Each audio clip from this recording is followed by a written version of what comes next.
Hey everyone, it's Carolyn. I don't normally do this, and I don't normally like to. I've never done a video feed regarding any kind of political statement, but after watching Trump's rally tonight in Phoenix, and I'm just finishing up watching Don Lemon and some of his guests talk about it with a lot of concern. I did watch his speech last night. You could tell that it was definitely written for him. He stayed on his notes. He didn't wander off.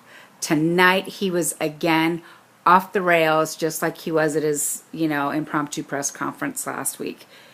And if you didn't think that just based on what I'm saying, please, dear Lord, watch this interview that Don Lemon has with James Clapper. It's amazing. Clapper, thank you so much for joining us. What did you think of tonight's performance by President Trump?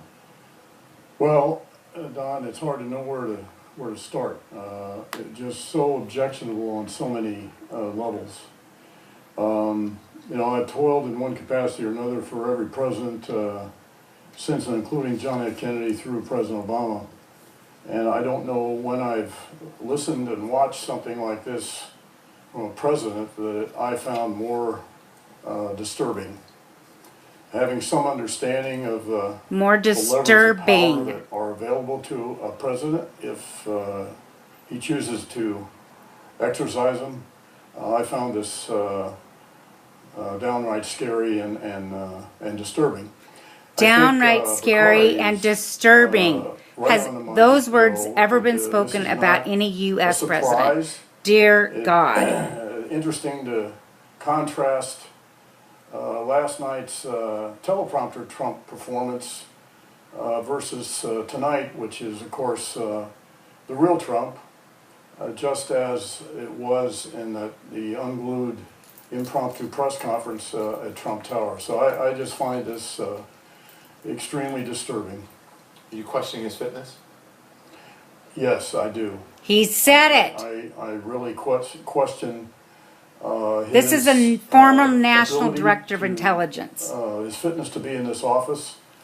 And how also, can we not be afraid, you guys? About his motivation for it. Maybe he is looking for a way out.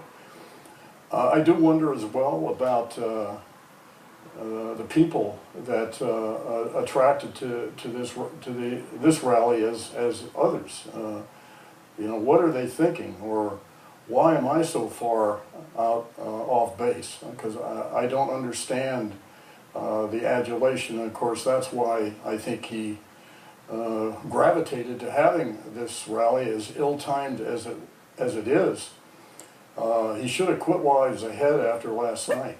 But again, I think the real Trump came through. And again, as Bakari said, shouldn't be a big surprise to anyone. What should we do? What should Washington do at this point? You said you're questioning his fitness. There are many people who are saying it. They won't say it publicly. They don't have the courage that you do. Maybe after this speech they will now. It will become painfully obvious as it is to most Americans. What should we do? Well, I think, the key thing here is where is he with Republicans? And I was quite struck by Senator Corker's remarks. Very thoughtful and very, very measured. And I know Senator Corker, dealt with him, and he is a very thoughtful senator. And he wouldn't say that lightly and without forethought. And I'm hopeful that other similarly thoughtful Republicans will reach the point where enough is enough. I don't care if you're Democrat or Republican. What do you mean? Be plain for us. You have to believe what he's saying. That this behavior and this divisiveness and the complete intellectual, moral, and ethical void that the President of the United States exhibits. Moral and ethical how much void. longer does the country have to borrow a phrase? This is our President of the United States. And what he's saying is New York true. Times That's is it's reporting scary. That's tonight not about fake the falling news. out between the president and Mitch McConnell over the investigations of Russia's interference in the 2016 election. There you see the headline up on the screen. All right, I'm just going to just end with these couple of words here. That, honestly, I've been a Democrat most of my life, but I didn't care who the president was. I still respected the office of the presidency. You know, you don't have to agree with them, but, you know, you had to believe that whoever was in that office had everyone's best interest at heart to do the best job that they could do. You know, I have never been afraid of, you know, missing the news because I'm afraid to find out that the button got pushed somewhere because of something that this moron's done. I don't know about you, but I have never thought I would have those thoughts in my heart and my mind and be afraid. And be afraid for what is going to happen with this man sitting in that office. I hope that people really, really take to heart these comments made by James Clapper.